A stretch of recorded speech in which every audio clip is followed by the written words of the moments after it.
வணக்கம். பொன்னியின் செல்வன் பாகம் 1. தலைப்பு: இருள் மாளிகை. காணாமற்போன வந்தியத்தேவன் என்ன ஆனான் என்பதை இப்போது நாம் கவனிக்கலாம். இருளடர்ந்த மாளிகைக்கு அருகில் சென்று அவன் மறைத்து நின்றான் என்பதை பார்த்தோம் அல்லவா? மந்திரவாதியும் நந்தினியும் என்ன பேசிக் கொள்கிறார்கள் என்பதை அவன் முதலில் காது கொடுத்து கேட்க முயன்றான். ஆனால் அவர்களுடைய பேச்சு ஒன்றும் அவன் காதில் விழவில்லை. அதை கேட்டு தெரிந்து கொள்வதில் அவ்வளவாக அவனுக்கு சிரத்தையும் இல்லை. நந்தினியுடன் பேசிக் கொண்டிருந்தபோது தன் அறிவு தன்னை விட்டு அகன்று ஒருவித போதை உணர்ச்சி உண்டாகியிருந்தது என்பதை இப்போது உணர்ந்தான். மறுபடியும் அவளை சந்திக்காமல் தப்பித்து கொண்டு போய்விட்டால் நல்லது. பழுவேட்டரையர்களிடம் அகப்பட்டுக் கொள்வதைக் காட்டிலும் இந்த இளையராணியிடம் அகப்பட்டுக் கொள்வதில் அபாயம் அதிகம் இருக்கிறது. அவர்கள் முன்னிலையில் தன் அறிவை நன்றாய் இயங்குகிறது. தோள்வழி ஓங்குகிறது. அறையில் உள்ள கத்தியில் எப்போதும் கை இருக்கிறது. யுக்தியினாலும் ஒரு கை பார்க்கலாம், கத்தியினாலும் ஒரு கை பார்க்கலாம். ஆனால் இந்த மோகினியின் முன்னால் புத்தி மயங்கி விடுகிறது. கையும் கத்தியும் பிடிக்கும் சக்தியை இழந்து விடுகிறது. மீண்டும் இவள் முன்னால் சென்றால் என்ன நேருமோ என்னவோ. போதும் போதாதற்கு மந்திரவாதி ஒருவருடைய கூட்டுறவும் இவள் வைத்து கொண்டிருக்கிறாள். 2 பேரும் சேர்ந்து என்ன மாயமந்திரம் செய்வார்களோ? குந்தவை பிராட்டியிடம்தான் இவளுக்கு என்ன அவ்வளவு துவேஷம்? அந்த துவேஷம் இவளுடைய கண்களில் தீப்பொறியாக வெளிப்படுகிறதே. ஒருவேளை மனதை மாற்றிக்கொண்டு பழுவேட்டரையரிடம் தன்னை பிடித்து கொடுத்தாலும் கொடுத்து விடலாம். பெண்களின் சபல சித்தமும் சஞ்சல புத்தியும் பிரசித்தமானவை அல்லவா? ஆகையால் மீண்டும் இவளை சந்திக்காமல் தப்பித்து கொண்டு போய்விட்டால் நல்லது. ஆனால் எப்படி? தோட்டத்துக்குள் புகுந்துதான் வழி கண்டுபிடித்து போக வேண்டும். மதிலேறி குதிக்க வேண்டும். மதிலுக்கு வெளியில் தன்னை தேடி வந்தவர்கள் காத்திருந்தால் வேறு ஏதேனும் உபாயம் இல்லையா? வந்தியத்தேவா, இத்தனை நாளும் உனக்கு உதவி செய்து வந்த அதிர்ஷ்டம் எங்கே போயிற்று? யோசி. மூளையை செலுத்தி யோசி. கண்ணையும் கொஞ்சம் உபயோகப்படுத்து. நாலா பக்கமும் பார். இது ஏன் இருளடைந்திருக்கிறது? இதற்குள் என்ன இருக்கும்? இதன் உள்ளே புகுந்தால் இதன் இன்னொரு வாசல் எங்கே கொண்டு போய்விடும்? எல்லாவற்றுக்கும் இதற்குள் புகுந்து பார்த்து வைக்கலாமா? இப்போது உபயோகப்படாவிட்டாலும் வேறு ஒரு சமயத்தில் உபயோகப்படலாம். யார் கண்டது? ஆனால் இதற்குள் எப்படி பிரவேசிப்பது? எவ்வளவு பெரிய பிரம்மாண்டமான கதவு! இதற்கு எவ்வளவு பெரிய பூட்டு! அப்பப்பா, என்ன அழுத்தம்! என்ன கெட்டி! இது என்ன கதவுக்குள் ஒரு கதவு போலிருக்கிறது. கையை வைத்தாலும் இந்த சிறிய கதவு திறக்கிறது. அதிர்ஷ்டம் என்றால் இதல்லவா அதிர்ஷ்டம்? உள்ளே புகுந்து பார்க்க வேண்டியதுதான். பெரிய கதவுக்குள் பார்த்தால் தெரியாதபடி பொதிந்திருக்கும் சிறிய கதவை திறந்து கொண்டு வந்தியத்தேவன் அந்த இருளடைந்த மாளிகைக்குள் புகுந்தான். உள்ளே காலடி வைத்ததும் அவனுக்கு தோன்றிய முதல் எண்ணம்தான் அம்மாளிகைக்குள் புகுந்து நந்தினிக்கு தெரியக்கூடாது என்பதுதான். ஆகையால் சிறிய கதவை சாத்தினான். சாத்தியவுடன் உள்ளிருந்து இருள் இன்னும் பன்மடங்கு கருத்து விட்டதாக தோன்றியது. கதவு திறந்திருந்த ஒரு வினாடி நேரத்தில் சில பெரிய தூண்கள் நிற்பது தெரிந்தது. இப்போது அதுவும் தெரியவில்லை. இருட்டு என்றால் இப்படிப்பட்ட இருட்டை கற்பனை செய்யவும் முடியாது. சீச்சி, வெளிச்சத்திலிருந்து இருட்டுக்கு வந்திருப்பதால் முதலில் இப்படித்தான் இருக்கும். சற்று போனால் இருட்டின் கனம் குறைந்து பொருள்கள் மங்களாக கண்ணுக்கு புலப்படும். இதை எத்தனையோ தடவை அனுபவத்தில் கண்டிருந்தும் இருளை கண்டு கலக்கம் ஏன்? சும்மா நிற்பதற்கு பதில் கொஞ்சம் நடந்து பார்க்கலாம். கையினால் தடவிக்கொண்டே போகலாம். முதலில் தெரிந்த தூண் இப்போது இல்லாமல் எங்கே போய்விடும்? சற்று தூரம் குருடனைப் போல் கையை முன்னால் நீட்டிக்கொண்டு வந்தியத்தேவன் நடந்தான். அவனை நினைத்தபடியே ஒரு தூண் கைக்கு தட்டுப்பட்டது. எவ்வளவு பெரிய தூண்! கருங்கல் தூண். இதை சுற்றி வளைத்து கொண்டு மேலே போய் பார்க்கலாம். மேலும் கொஞ்ச தூரம் நடந்ததும் இன்னொரு தூண் கைக்கு அகப்பட்டது. ஆனால் இன்னமும் கண்ணுக்கு எதுவும் தெரிந்த பாடில்லை. திடீரென்று கண் குருடாய் போய்விட்டதா என்ன? இது என்ன பைத்தியக்கார எண்ணம்? கண் திடீரென்று எப்படி குருடாகும்? இன்னமும் கொஞ்சம் நடந்து பார்க்கலாம். மேலே தூண் ஒன்று கைக்கு அகப்படவில்லை. ஏதோ பள்ளத்தில் இறங்குவது போன்ற உணர்ச்சி உண்டாயிற்று. இதோ ஒரு படி. நல்ல வேளை விழாமல் தப்பினோம். இப்படியே இந்த இருட்டை ஒன்றும் தெரியாமல் எத்தனை நேரம் எத்தனை தூரம் போவது? திடீரென்று வந்தியத்தேவன் மனதில் ஒரு பீதி உண்டாயிற்று. மேலே போக துணிவு ஏற்படவில்லை. வந்த வழியில் திரும்ப வேண்டியதுதான். கதவை திறந்து கொண்டு லதா மண்டபத்துக்கே போக வேண்டியதுதான். இந்த பயங்கரமான இருட்டில் உலவுவதைக் காட்டிலும் நந்தினி மீண்டும் சந்தித்து அவளுடைய யோசனைப்படி நடப்பதே நல்லது. என்ன வாக்குறுதி கேட்டாலும் இப்போதைக்கு கொடுத்துவிட்டால் பிறகு சமயம் போல் பார்த்து கொள்கிறது.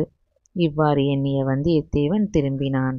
ஆனால் திரும்பிச் செல்லும் வழி வந்த வழிதானே, எப்படி சொல்ல முடியும்? நடக்க நடக்க கைக்கு ஒன்றும் தட்டுப்படவில்லையே. அந்த கருங்கல் தூண்கள் எங்கே போயின? கதவைக் கண்டுபிடிக்க முடியாமலே போய்விடுமா? இரவெல்லாம் இந்த இருளில் இப்படியே சுற்றி சுற்றி வந்து கொண்டிருக்க நேரிடுமோ? கடவுளே, இது என்ன ஆபத்து? ஆஹா, இது என்ன ஓசை? சடசடவென்ற ஓசை எங்கிருந்து வருகிறது? வௌவால்கள் சிறகை அடித்துக் கொள்ளும் ஓசையாக இருக்க வேண்டும். இவ்வளவு இருட்டில் வௌவால்கள் நிறைய குடிக்கொண்டிருப்பது இயல்புதானே? இல்லை, இது வௌவால் இறகின் சத்தம் மட்டும் இல்லை. காலடி சத்தம். யாரோ நடக்கும் சப்தம்.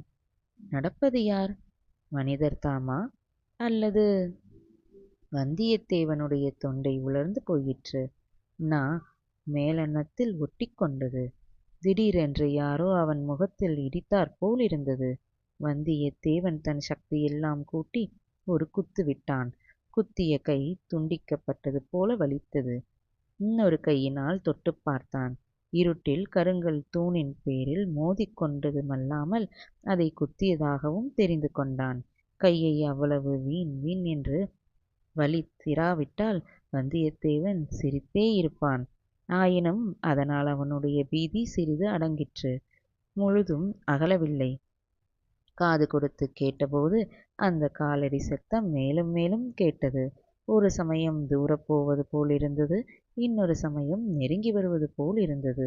வந்தியத்தேவன் என்ற இடத்திலேயே நின்று உற்று கேட்டான். அதே சமயத்தில் ஓசை வந்த திசையை நோக்கி அவனுடைய கண்களும் உற்று பார்த்தன. ஆ, வெளிச்சம்! அதோ வெளிச்சம் கொஞ்சம் கொஞ்சமாக அதிகமாகி வருகிறது. நெருங்கியும் வருகிறது. வெளிச்சத்துடன் புகை. யாரோ தீவர்த்தியுடன் வருகிறார்கள். நந்தினி தான் தன்னை தேடிக்கொண்டு வருகிறாளோ என்னவோ? அப்படியானால் நல்லது. வேறு யாராயிருந்தால் எல்லாவற்றுக்கும் சிறிது நேரம் ஒளிந்திருந்து பார்க்கலாம். ஒளிந்து நிற்பதற்கு இங்கே இடத்துக்கு குறைவே இல்லை. தூரத்தில் வந்த தீவர்த்தி கொழுந்து அது ஒரு விசாலமான மண்டபம் என்பதை காட்டியது. அதில் பெரிய பெரிய தூண்கள் இருந்தன.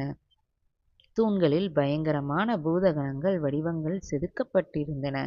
கீழிருந்து ஒரு படிக்கட்டு மேலே வந்து அங்கே ஒரு வளைவு வளைந்து திரும்பி மேலேறி சென்றது. அந்த படிக்கட்டின் அடிப்பக்கத்தில் இருந்துதான் தீவர்த்தி வெளிச்சம் வந்தது என்பதையும் அறிந்து கொண்டான். ஆகையால் வருவது நந்தினியாக இருக்க முடியாது. பாதாள சிறை என்று தான் கேள்விப்பட்டது இந்த இருண்ட மாளிகையின் அடியிலே தான் இருக்கிறதோ? ஒருவேளை அங்கிருந்துதான் யாரேனும் வருகிறார்களோ? பாதாள சிறையின் பயங்கரங்களைப் பற்றி வந்தியத்தேவன் அதிகம் கேள்விப்பட்டிருந்தபடியால் அந்த எண்ணம் அவனுடைய ரோம கால்களில் எல்லாம் வியர்வை துளிர்க்கும்படி செய்தது. அடுத்த கணம் ஒரு பெரிய தூணின் மறைவில் போய் நின்று கொண்டான். மகா தைரியசாலியான வந்தியத்தேவனுடைய கை கால்கள் எல்லாம் அச்சமயம் வெலவெலத்து போய் நடுங்கின. படிக்கட்டின் வழியாக மேலேறி 3 உருவங்கள் வந்தன. மூவரும் மனிதர்கள் தாம். ஒருவன் கையில் தீவர்த்தி இருந்தது. இன்னொருவன் கையில் வேல் இருந்தது. நடுவில் வந்தவன் கையில் ஒன்றும் பிடித்திருக்கவில்லை. தீவர்த்தி வெளிச்சத்தில் அவர்கள் முகங்கள் புலப்பட்டதும் வந்தியத்தேவனுடைய பீதி அடியோடு அகன்றது. பீதியைக் காட்டிலும் பன்மடங்கு அதிகமான வியப்பு உண்டாயிற்று. அவர்களின் முன்னால் வந்தவன் வேறு யாருமில்லை, வந்தியத்தேவனுடைய பிரிய நண்பனாகிய கந்தமாறன்தான். நடுவில் வந்த உருவம் முதலில் ஓர் அதிசயமான பிரமையை வந்தியத்தேவனுக்கு உண்டாக்கிற்று.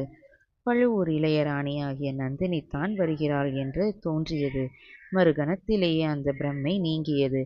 வருகிறவன் ஆண்மகன் என்று தெரிந்தது. கடம்பூர் சம்புவரையர் மாளிகையில் அரைகுறையாக தான் பார்த்த இளவரசர் மதுராந்தகத்தேவர் என்பது அறிந்து கொண்டான். மூன்றாவதாக கையில் தீவர்த்தியுடன் வந்தவனை வல்லவரையன் முன்னால் பார்த்ததில்லை. அவன் வாசக்காவலனாகவோ ஊழியக்காரனாகவோ இருக்க வேண்டும். வந்தியத்தேவனுடைய மூளை அதிவேகமாக வேலை செய்தது. அவர்களை அந்த பாதாள வழியில் படிக்கட்டு ஏறி வருவதன் மர்மம் என்னவென்பது வெகு விரைவில் அவனுக்கு விளங்கிவிட்டது. பழுவூர் இளையராணி பல்லக்கில் ஏறி முதல் நாளே வந்துவிட்டாள். பெரிய பழுவேட்டரையர் அன்றிரவு தஞ்சை கோட்டைக்கு திரும்பிவிட்டார். இருவரும் கோட்டை வாசல் வழியாக பகிரங்கமாக வந்துவிட்டார்கள். ஆனால் மதுராந்தகத்தேவர் வழியில் போனதும் தெரியக்கூடாது, திரும்பி வருவதும் தெரியக்கூடாது. அதற்காக இந்த இரகசிய சுரங்க வழியை பயன்படுத்திக் கொள்கிறார்கள். இந்த இருளடைந்த மாளிகையின் மர்மமே இதுதான் போலும். கந்தமாறன் தன்னை கொள்ளிடக்கரையில் விட்டு பிரிந்த பின்னர் வேறு எங்கேயோ ஓரிடத்தில் பெரிய பழுவேட்டரையருடன் சேர்ந்திருக்கிறான். இந்த அந்தரங்க வேலைக்கு அவனை பழுவேட்டரையர் பயன்படுத்திக் கொண்டிருக்கிறார். மதுராந்தகத்தேவரை சுரங்க வழியில் அழைத்துச் செல்ல துணையாக அனுப்பி வைத்திருக்கிறார். ஆகா, இப்போது நினைத்து பார்த்தால் ஞாபகம் வருகிறது. எனக்கு கூட தஞ்சாவூரில் ஒரு வேலை இருக்கிறது. நானும் அங்கே வந்தாலும் வருவேன் என்று கந்தமாறன் சொன்னான் அல்லவா? இப்போது இங்கே திடீரென்றுதான் கந்தமாறன் முன்னால் போய் நின்றால் அவன் என்ன செய்வான்? இந்த எண்ணம் தோன்றிய உடனேயே அதை வல்லவரையன் மாற்றிக்கொண்டான். இந்த சமயத்தில் கந்தமாறனது முன்னால் தான் எதிர்ப்பட்டால் அவன் செய்துள்ள சபதத்தை முன்னிட்டு தன்னை கொல்ல நேரிடும், அல்லது தான் அவனை கொல்ல நேரும். அப்படிப்பட்ட தர்ம சங்கடத்தை எதற்காக வருவித்துக் கொள்ள வேண்டும்? இதற்குள் அந்த மூவரும் படிக்கட்டில் மேலேறி போய்விட்டார்கள். வெளிச்சமும் வர வர மங்கத் தொடங்கியது. அவர்களை பின்தொடர்ந்து போகலாமா என்று வந்தியத்தேவன் ஒரு கணம் நினைத்து அதையும் உடனே மாற்றிக்கொண்டான். அவர்கள் கோட்டை தளபதி சின்ன பழுவேட்டரையரின் அரண்மனைக்கு போகிறார்கள் என்பது நிச்சயம். அங்கே நான் திரும்பி போவதில் என்ன பயன்? சிங்கத்தின் குகையிலிருந்து தப்பித்து வந்த பிறகு மறுபடியும் போய் சிங்கத்தின் வாயில் தலையை கொடுப்பது போல்தான். இனி திரும்ப நந்தினி இருந்த லதா மண்டபத்துக்கு போவதிலும் பயனில்லை. ஒருவேளை பெரிய பழுவேட்டரையர் இதற்குள் அங்கு வந்திருக்கலாம். அதுவும் அபாயகரம்தான். வேறு என்ன செய்யலாம்? ஏன் இந்த படிக்கட்டின் வழியாக இறங்கிப் போய் பார்த்தால் என்ன? இவ்விதம் எண்ணி நம் வாலிப வீரன் அந்த சுரங்கப் படிக்கட்டில் இறங்கினான். நன்றி.